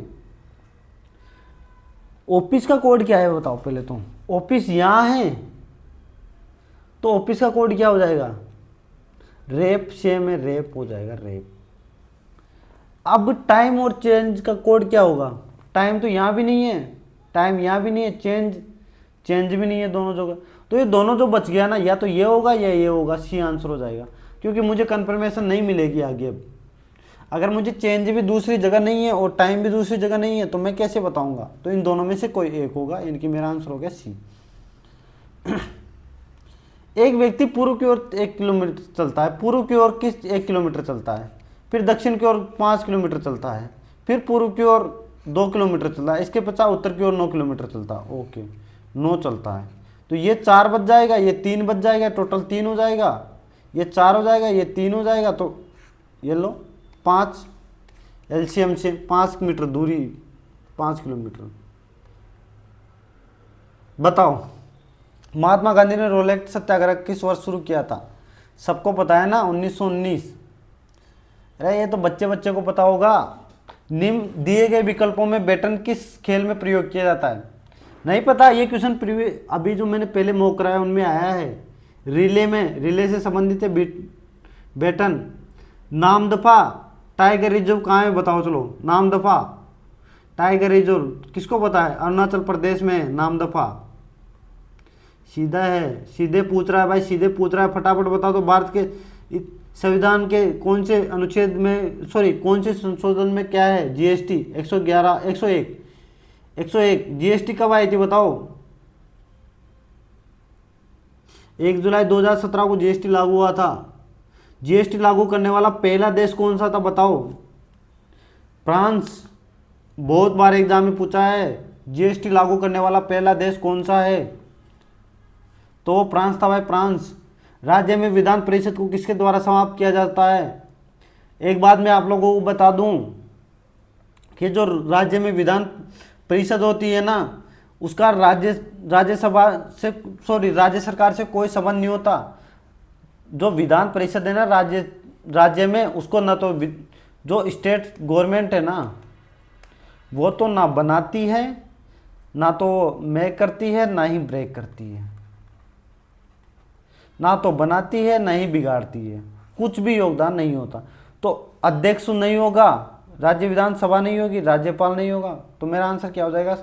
संसद समाप्त कर सकती है। ठीक है। नवंबर 2016 में भारत सरकार द्वारा निम्नलिखित में से कौन सा मुद्रा नोट बंद कर दिया गया था? सबको पता है, 500 और 1000 के, 500 का बंद कर दिया। वो काली रात याद है सब लोगों को, जब रात में प्रधानमंत्री जी घोषणा करते हैं कि आज रात के बाद 500-900 रुपए के नोट नहीं चलेंगे। हड़प्पा वासियों को संभवतः वर्तमान कहाँ से तांबा मिला है, सबको पता है ना, कहाँ से? राजस्थान से, राजस्थान के खेतड़ी से भाई। दशहरी एक प्रसिद्ध त्योहार है, सबको बताया मैंने, नेपाल का है दशहरी त्योहार, पहले भी बताया मैंने, ये आया है क्वेश्चन। चंद्रयान-4 अभियान के लिए LVM-3 रॉकेट के कितने परीक्षण की योजना बनाई गई है? नहीं पता भाई, ये तो नहीं पता मेरे भाई। चंद्रयान-4 अभियान के लिए नहीं पता। राज्य विधानसभा अध्यक्ष की अनुपस्थिति में विधानसभा की कार्रवाई का संचालन कौन करता है? जब भी अध्यक्ष अनुपस्थित होता है कौन करता है बताओ? उपाध्यक्ष। निम्नलिखित में से किस गवर्नर जनरल ने राजा राम मोहन राय की सहायता से सती प्रथा को अवैध और दंडनीय बनाया? सबको पता है सती प्रथा का अंत किसने किया था? विलियम बेंटिंक ने। कब किया था सती प्रथा का अंत? 1829 में। कब? 1829 में। चलो राजा राम मोहन राय के बारे में चीजें बताओ, फटाफट बताओ। राजा राम मोहन राय का दूसरा नाम क्या दिया था भारत का? आधुनिक भारत का जनक। आधुनिक भारत का जनक।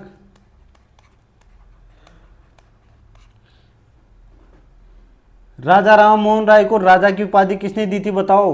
राजा की उपाधि बता दो फटाफट। सम्राट अकबर द्वितीय ने। और क्या है इसके बारे में? ब्रह्म समाज कब स्थापना की थी बताओ? ब्रह्मा समाज की स्थापना राजा राम मोहन राय ने 1828 में। एक और कॉलेज, इन्होंने 2 कॉलेज की स्थापना भी की थी, बताओ? हिंदू कॉलेज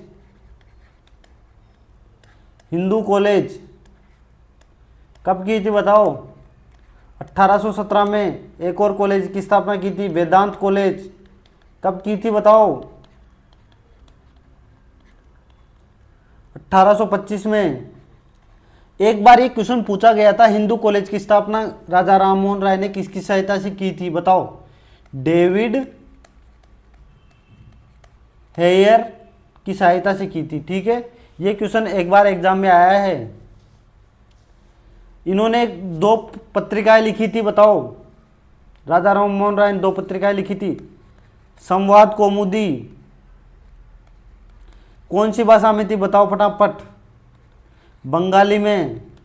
और एक और लिखी थी, कौन सी? मीरात उल अखबार ऐसे कुछ थी। कौन सी भाषा में थी? फारसी में। ये राजा राम मोहन राय के बारे में मैंने सब कुछ बता दिया भाई, इससे बाहर आपकी क्वेश्चन नहीं जाएगा। अगर कोई चीज छूट गई तो बता देना मुझे कमेंट बॉक्स में। नेक्स्ट क्वेश्चन, अश्विनी कुमार उपाध्याय बनाम भारत संघ के मामले में उच्च न्यायालय ने किससे संबंधित याचिका खारिज कर दी थी बताओ भाई? मुझे नहीं पता यार, ये तो पता ही नहीं है। अश्विनी कुमार उपाध्याय बनाम भारत संघ का नहीं पता। संविधान सभा की ऑर्डर ऑफ बिजनेस कमेटी के अध्यक्ष कौन थे? सबको पता है, के मुंशी थे। ऑर्डर ऑफ बिजनेस कमेटी के अध्यक्ष के मुंशी। संविधान सभा की पहली बैठक कब हुई थी बताओ? मैंने अभी कल ही वाले मॉक में बताया है। तो जो पिछला मॉक था उसमें बताया 9 दिसंबर 1946 डी। मैंने यह भी बताया था कि संविधान सभा का पहला चुनाव कब हुआ था? जुलाई 1946। तो मेरा आंसर क्या हो जाएगा? चलो दूसरी बैठक कब हुई थी? 11 दिसंबर 1946। पहली 9 दिसंबर 1946। ठीक है। कौन सा भारतीय संगीतकार सर्वोच्च नागरिक सम्मान भारत रत्न पाने वाला पहला गायक है?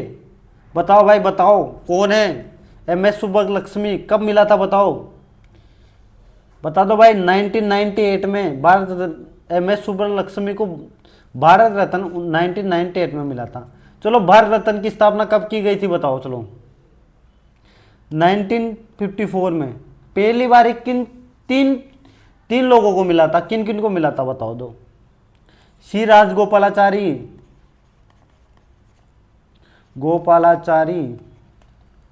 CV रमन, डॉक्टर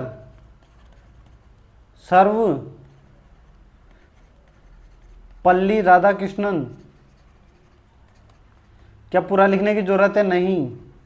इन 3 लोगों को, जो पहला भारत रत्न है ना, इन 3 लोगों को मिला था। बहुत बार एग्जाम में पूछा है, याद रखना। दिसंबर 2024 में भारत ने डॉक्टर मनमोहन सिंह के निधन पर शोक व्यक्त किया है। डॉक्टर मनमोहन सिंह पहली बार भारत के प्रधानमंत्री किस वर्ष बने थे? बताओ बताओ यार, सबको पता होना चाहिए। कब बने थे? चलो, मोदी जी कब बने थे बताओ? 2014 में। तो 2014 से पहले कौन रहा होगा? मनमोहन सिंह। और 2 बार रहे हैं तो 10 वर्ष घटा दो, तो 2004 में कौन बना था? मनमोहन सिंह। दिल्ली सल्तनत का चांदी का टंका सबसे पहले किसके द्वारा जारी किया गया था? सबको पता है ना, इतिहास का क्वेश्चन है और रिपीटेड क्वेश्चन है। कितनी बार आता है एग्जाम में? बताओ बताओ बताओ। इल्तुतमिश। कौन? इल्तुतमिश। चलो, जो चांदी का टंका तो ठीक है, लेकिन तांबे का क्या? इल्तुतमिश ने चांदी का टंके के साथ एक और चीज जारी की थी, तांबे का जीतल। तांबे का जीतल मेरे भाई। तो मेरा आंसर क्या हो जाएगा? बी। भारत ने किस वर्ष ओलंपिक खेल में पहली बार स्वर्ण पदक जीता था? सबको पता है, 1928 एम्स्टर्डम में जीता था। भारत की हॉकी टीम ने जीता था। किसने? भारतीय हॉकी टीम ने पहली बार 1928 के जो एम्स्टर्डम में ना, यहाँ पे जो ओलंपिक हुआ था, इसमें जीता था। आधुनिक ओलंपिक कब शुरू हुआ था बताओ? चलो, 1896 में। भारत जो ग्रीष्मकाल ओलंपिक था उसमें कब शामिल हुआ था? 1920 में। बताओ यार, इसके अलावा क्या क्या बताऊं? ये सब रिपीटेडली बताता रहता हूं मैं आप लोगों को। चंगाई नृत्य किस भारतीय राज्य से संबंधित है? बताओ। चंगाई बताया है मैंने आप लोगों को, नागालैंड। ये रिपीटेड क्वेश्चन है, सारे रिपीटेड बहुत डाले यार इन्होंने। क्या पिछले क्वेश्चन उठा के डाल दिए। ज्योतिबा फुले की जयंती पर उन्हें भारत समाज में निम्नलिखित में से किस प्रमुख योगदान के लिए याद किया जाता है? सबको पता है, भारत में पहली बालिका विद्यालय स्थापित करने के लिए ज्योतिबा फुले। इसी के साथ मेरे क्या जीके भी खत्म। अब मेरी साइंस बच जाती है, 15 मिनट बाकी है। मौक सीधा लग रहा है मुझे आज। हाँ, जीके। निम्नलिखित में से कौन सा कोशिकांग मुख्य रूप से कोशिका कार्य के लिए वसा और लिपिड्स के निर्माण में सहायक होता है? एक बार बताओ, कौन सा होता है? बताओ। बहुत सीधा क्वेश्चन है। स्मूथ। क्या होता है? Smooth endoplasmic reticulum. ये क्या करता है बताओ? ये क्या करता है? वसा अणु और लिपिड के निर्माण में सहायता, यानी कि ये वसा अणु और लिपिड बनाता है। डी मेरा आंसर हो गया। नेक्स्ट, वो कोशिकांग कौन से जो डीएनए और राइबोसोम बनाते हैं? मैंने तो अभी ये 2-3 दिन पहले ही बताया है। माइटोकॉन्ड्रिया और लवक। लवक को इंग्लिश में क्या बोलते हैं? Chloroplast, sorry plastid. Plastid plastid किशोरावस्था के दौरान प्रजनन क्रिया पहले बात तो सही बताना है मुझे। ओके। किशोरावस्था के दौरान प्रजनन क्रिया करने में हार्मोन बहुत महत्वपूर्ण भूमिका निभाते हैं। बिल्कुल, आप जब जवानी में प्रजनन क्रिया करते हो तो हार्मोन ही तो स्रावित होते हैं। ये बिल्कुल सही है। पीयूष ग्रंथि लिंग हार्मोन के स्राव को नियंत्रित करती है। बिल्कुल, ये भी सही है। इनकी जो पीयूष ग्रंथि है ना, वो अपने लिंग के हार्मोन को स्राव को जो नियंत्रित करती है। लिंग हार्मोन केवल शारीरिक विकास को प्रभावित करते हैं और भावात्मक और संज्ञात्मक परिवर्तन को नहीं। एक चीज बताओ, अगर आपके लिंग हार्मोन अगर स्त्रावित हो गए तो क्या, एक बार बताओ, भावात्मक आप जुड़ाव नहीं होते? आप संतुष्टि महसूस नहीं करते? जब आपके हार्मोन्स निकल जाते हैं, आपके लिंग से आपके हार्मोन्स निकल जाते हैं, तो आप क्या, एक बार बताओ, संतुष्टि महसूस नहीं करते? तो क्या इसका आंसर क्या हो जाएगा? एक और दो, दूसरा सही है, तीसरा गलत है। इसने क्या बोला है भाई, संज्ञात्मक और भावात्मक परिवर्तन नहीं होता। एक बार बताओ, आपको चिड़चिड़ापन महसूस होता है, एक्सपीरियंस से बोल रहा हूँ, मजाक में। आहार नाल का कौन सा भाग यकृत से पित्त प्राप्त करता है, बताओ कौन सा भाग? छोटी आंत, बताया मैंने कभी। निम्नलिखित में से कौन सा पदार्थ पानी में घुलने पर हाइड्रोक्साइड आयन उत्पन्न करता है, तो बताओ भाई, बताओ बताओ। अमोनिया पानी में घुलने पर हाइड्रोक्साइड आयन उत्पन्न करता है। गोलीय दर्पण कौन सा होता है? उत्तल और अवतल का मिश्रण क्या कहलाता है? गोलीय दर्पण। उत्तल और अवतल का मिश्रण गोलीय दर्पण कहलाता है। ये क्या है? बुलेट प्रूफ स्क्रीन में निम्नलिखित में से किस ग्लास का उपयोग किया जाता है? नहीं पता भाई। ये क्या है? निम्नलिखित में से कौन सा कथन सत्य नहीं है? कौन सा कथन सत्य नहीं है, बताओ यार, ये नहीं पता यार। प्राय प्राय अधातु अम्लों से अभिक्रिया नहीं करती।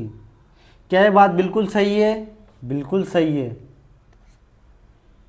अधात्विक ऑक्साइड प्रकृति से क्षारीय होते हैं, बिल्कुल। क्या होते हैं? क्षारीय। नहीं बे, गलत है यार, ये गलत है सही है, नहीं पता। प्राय अधात्व जल से अभिक्रिया नहीं करती, बिल्कुल सही है। अधात्व न तो आघात वर्तनी होती है, नहीं तन्य, वे भी बिल्कुल सही है। तो फिर यही गलत होगा भाई। तो कौन सा? B, B. अरे तो सीधा ही था, मैं क्यों बिना मतलब। ओके, पृथ्वी के पृष्ठ पर जी का मान 9.8 मीटर स्क्वायर मीटर पर सेकंड स्क्वायर है। तो पृथ्वी की त्रिज्या 6400 किलोमीटर है। तो पृथ्वी का औसत घनत्व, जी का मान दे रखा है, त्रिज्या दे रखी है और घनत्व ज्ञात करना है। ओके, एक फॉर्मूला होता है P बराबर 3G इंटू 4 पाई R और G, R और H क्या होता है बताओ? चलो, ये R नहीं, G या G होना, G होगा, RG होगा, G। ये G क्या होता है? गुरुत्वाकर्षण स्थिरांक होता है, गुरुत्वाकर्षण स्थिरांक। इसका मान क्या होता है, चलो बताओ? ये तो पढ़ा होगा ना। जी 6.67 की पावर इंटू 10 की पावर -11, ये होता है, ठीक है। ओके सर, एक चीज बताओ, पृथ्वी की त्रिज्या अगर 6400 किलोमीटर है, तो अपने को मीटर में चाहिए, तो क्या हो जाएगी? R बराबर क्या हो जाएगा? 6400, 30 और लगा दूंगा, 64 लाख। अब मुझे इसमें मान रखना है, सिर्फ मान रखना है। क्या हो जाएगा? P बराबर 3 इंटू 9.8 अपॉन 4 इंटू 22/7। R का मान क्या है? 64,000, 64 लाख। मैं इसको क्या लिख सकता हूँ बताओ? 64 लाख को 6.4 या 64 की पावर 64 इंटू 10 की पावर 4, 5। ओके, और ये क्या आ जाएगा? इंटू 6.67 इंटू 10 की पावर -11। यार ये सोल्व कैसे होगा भाई? यार ये मेरे से तो नहीं हो रहा सोल्व भाई, आप इसको सोल्व कर लेना भाई। क्या आंसर आएगा? क्या आ सकता है भाई? कैसे करूँ यार इसको? मैं ऊपर ले जाता हूँ 7 को, तो 7 यहाँ आ गया, ये माइनस है तो ऊपर जाएगा, तो ये कितना हो जाएगा? ये -6 होगा, तो ये 10 की पावर क्या चलाएगा? ऊपर चला जाएगा, इंटू 10 की पावर 6। ओके, तो ये कितना हो जाएगा भाई? यहाँ क्या है भाई?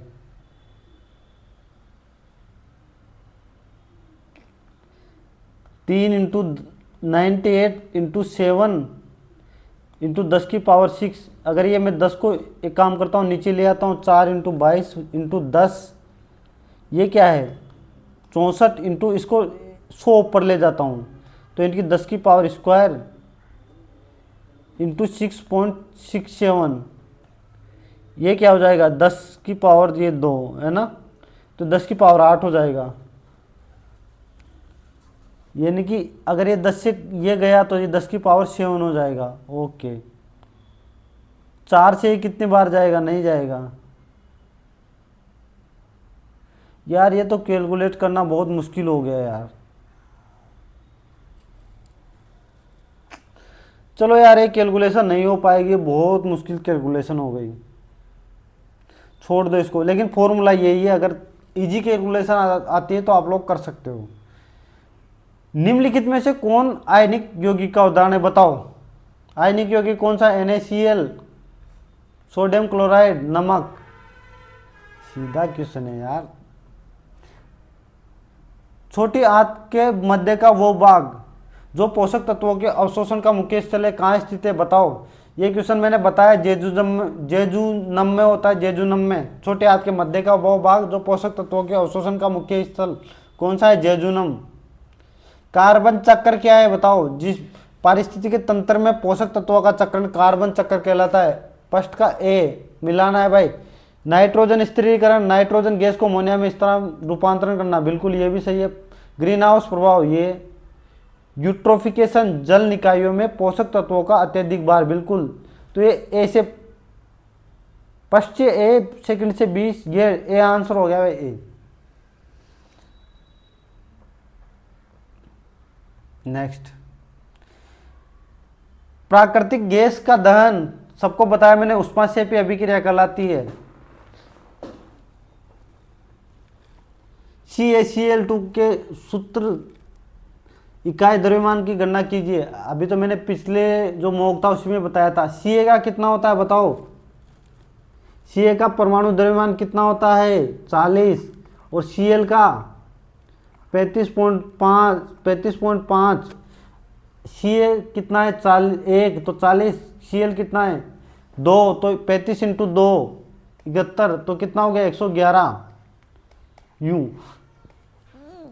सबको आना चाहिए, क्वेश्चन पूछा गया है, आज भी पूछा गया होगा शायद।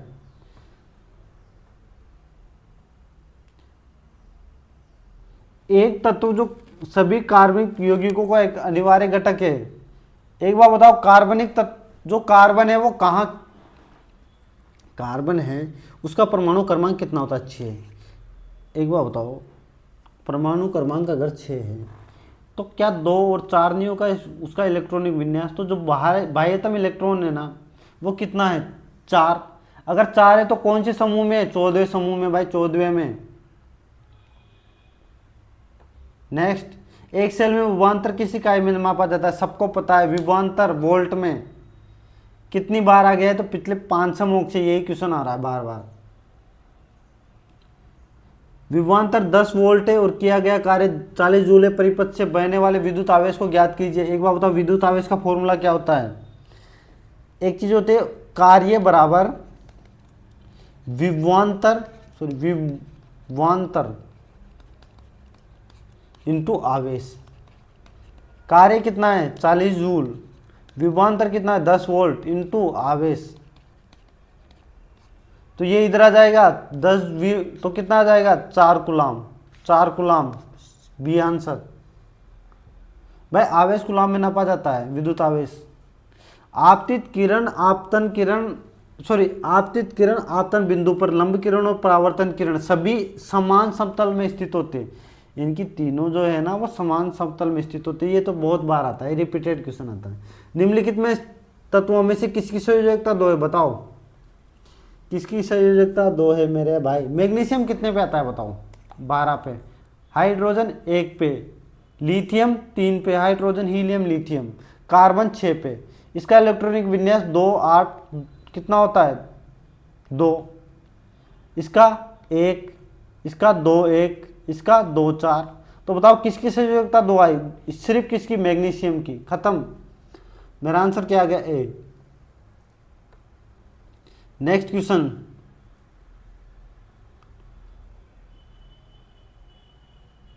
समतल दर्पण द्वारा प्रतिबिंब बना प्रतिबिंब आभासी और सीधा होता है, बिल्कुल सही है। अवतल दर्पण द्वारा बना प्रतिबिंब वास्तविक और उल्टा हो सकता है, बिल्कुल ये भी सही है। उत्तल दर्पण द्वारा बना प्रतिबिंब सदैव वास्तविक और सीधा होगा, क्या ये बात सही है, सही है। पता नहीं यार, इसके बारे में छोड़ दो। अवतल द्वारा बना प्रतिबिंब सदैव आभासी और छोटा था, बिल्कुल सही है। तो मेरा आंसर क्या होना चाहिए, या तो तीनों या चोर, या तो पहला दूसरा चौथा या फिर चारों। मैं लगा देता हूँ चारों, क्योंकि मुझे इसके बारे में डाउट है थोड़ा सा, तो मैं चारों के साथ चला जाता हूँ। 30 दिनों तक प्रतिदिन 12 घंटे के लिए 100 वाट लैंप द्वारा विद्युत ऊर्जा की खपत। कुछ नहीं करना मेरे भाई, 30 इंटू 12 इंटू 100 कितना हो जाएगा, 100, 360, 36,000, 36,000 किलो वाट में बदलना है, 1000 से भाग दे दो, कितना, 36 किलो वाट घंटा।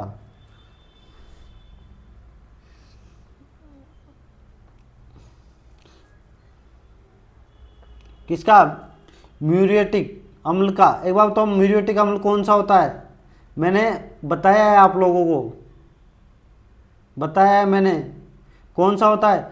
जो आपका HCl होता है ना, हाइड्रोक्लोरिक एसिड, इसी को क्या बोलते हैं, म्यूरिएटिक एसिड बोलते हैं, HCl को। तो मेरा आंसर क्या हो गया, HCl। विद्युत विभव मापने के लिए किस यंत्र का उपयोग किया जाता है भाई, बताओ, अमीटर का या वोल्ट मीटर का, बताओ बताओ बताओ, फटाफट बताओ, मैं भी कंफ्यूज हो गया यार। एक तो विभवांतर वोल्ट में नापा जाता है, वोल्ट मीटर में नापा जाता होगा, विद्युत विभव भी वोल्ट मीटर में।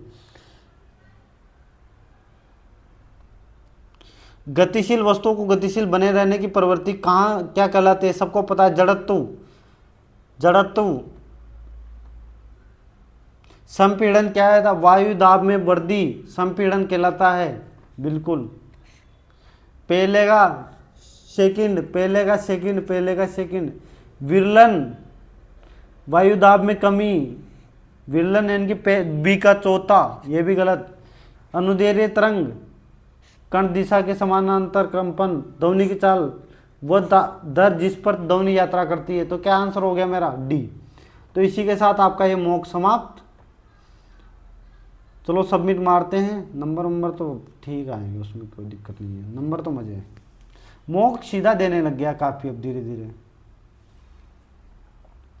चौथी रैंक के 13,000 लोगों ने अटेम्प्ट किया है इस मॉक को, और 2-3 क्वेश्चन अपने गलत भी हुए भाई। मैथ में अपने पूरे में से पूरा है, रीजनिंग में एक क्वेश्चन गलत हो गया है, और जीके भी अपनी सही है। तो बता देता हूँ जो गलत है और जो नहीं आए, या जो सोल्व नहीं किया। सोल्व तो सारे कर लिए ना, तो अब कौन से बताने, अनअटेम्प्ट और इनकरेक्ट। बुलेट प्रूफ स्क्रीन निम्नलिखित में से किस ग्लास का प्रयोग किया जाता है, तो किसका, सोडा ग्लास का नहीं, प्रबलित ग्लास का। जो बुलेट प्रूफ स्क्रीन बनाने के लिए किसका जाता है, प्रबलित ग्लास का। इसको तो कैलकुलेट करना पड़ेगा, कितना होगा 5। ये देखो इसने क्या किया, इसने भी इसको कैलकुलेट करने के दे दिया है, तो भाई कैलकुलेशन करनी पड़ेगी। मैं फंस गया था कैलकुलेशन में, वो मेरे से नहीं हो पाएगी भाई। ये क्या है, अगर फिर ये चौथा नहीं है ना, तो फिर क्या होगा, ए होगा, इनके ये तीसरा गलत होगा भाई, इसी में कंफ्यूजन था। यानी कि उत्तल दर्पण द्वारा प्रतिबिंब सदैव वास्तविक और छोटा नहीं बनता भाई, सीधा क्या बनता है। हेलो, हाँ, 1 मिनट करता हूँ, मैं क्लास ले रहा हूँ अभी।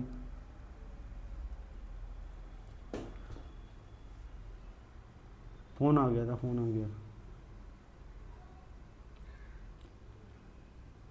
नेक्स्ट, ये क्वेश्चन गलत हो गया, कौन सा, रीजनिंग का। इसमें क्या होगा, तीसरा, यानी कि 25, 36 दो ही होंगे।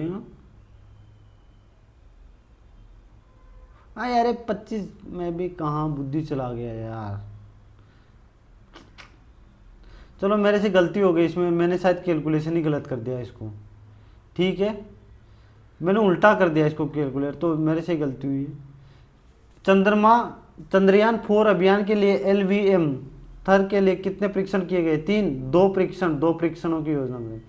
अश्विनी कुमार उपाध्याय बनाम भारत संघ के मामले में उच्चतम न्यायालय ने किससे संबंधित याचिका खारिज कर दी थी, प्रस्तावना में समाजवादी धर्मनिरपेक्ष और जोड़ने की जो संवैधानिक वैधता ने उसको खारिज कर दिया था। कौन सा भाई? अश्विनी कुमार उपाध्याय बनाम बाल संघ के मामले में। ओके, तो इसी के साथ आपके पूरे क्वेश्चन समाप्त होते हैं भाई। उम्मीद करता हूँ आपको एक एक चीज़ समझ में आई होगी। अगर आपको फिर भी कोई दिक्कत है तो आप हमारे टेलीग्राम चैनल से जुड़ सकते हो, ठीक है। ये जो मॉक है इन्हीं में से 70% के क्वेश्चन समथिंग आ रहे हैं। जो मैं मॉक करवा रहा हूँ इन्हीं में से 70% क्वेश्चन आ रहे हैं, ठीक है। अब ये 30, एक बार बताओ, कोई भी सिलेक्शन लेने के लिए 80% के समथिंग मार्क्स आ जाए तो 100% सिलेक्शन है। ये बात मानते हो आप लोग? बिल्कुल सर मानते हैं। अगर 70% इन्हीं मौक़ों में से आ रहे हैं तो आपको एफर्ट तो थोड़ा सा, अगर आप लोगों ने थोड़ा सा भी पढ़ा होगा तो 5-7 क्वेश्चन कर दोगे, 80 के करीब चले जाओगे तो आपका सिलेक्शन कोई नहीं रोकेगा भाई, ठीक है। तो आप इन मौक़ों को अच्छे से देखिए, एनालिसिस कीजिए। जो नहीं आ रहा वो क्या करो भाई, नोट्स बनाओ। अब तो नोट्स बनाने का टाइम है नहीं, फिर भी लिख लो कहीं पे। अब जो आने वाले एग्ज़ाम हैं, आज तो हो चुका, जो कल होगा परसों होगा, अभी तो बहुत एग्ज़ाम है। 96 शिफ्ट में एग्ज़ाम होना है 32 दिनों में, तो बहुत एग्ज़ाम है। अभी जिनका नहीं हुआ है ना वो भाई लग जाओ तैयारी में। ये मौका आपका, मैं कह रहा हूँ ना, ये मौका आपके लिए गेम चेंजर साबित होंगे, गेम चेंजर। आपके बहुत सारे लोग क्या है ना, सिर्फ पढ़े जा रहे, मौक ना देख रहे ना मौक लगा रहे। जब तक मौक नहीं लगाओगे या देख, है ना, तब तक आप जीत नहीं सकते लोगों से। ये बात ध्यान रखना भाई। तो चलो, मैं आप लोगों के लिए कोशिश करूंगा कि रिव्यू की वीडियोज भी जो क्वेश्चन आए हैं वो भी आप लोगों को प्रोवाइड करूँ, ठीक है। ताकि आप लोगों को, आप टेलीग्राम चैनल ज्वाइन कर लो। मैं वहाँ पे एक पेज में क्या करूँगा, पेज में क्वेश्चन, जितने भी क्वेश्चन आ जाए, मुझे जो भी मिलेगा इधर उधर से, वो सारे क्वेश्चन मैं लिख कर खुद डाल दूंगा, ठीक है। तो आप लोग को तब तक के लिए बाय, मिलते हैं नेक्स्ट वीडियो में, तब तक के लिए बाय। धन्यवाद आप सभी का।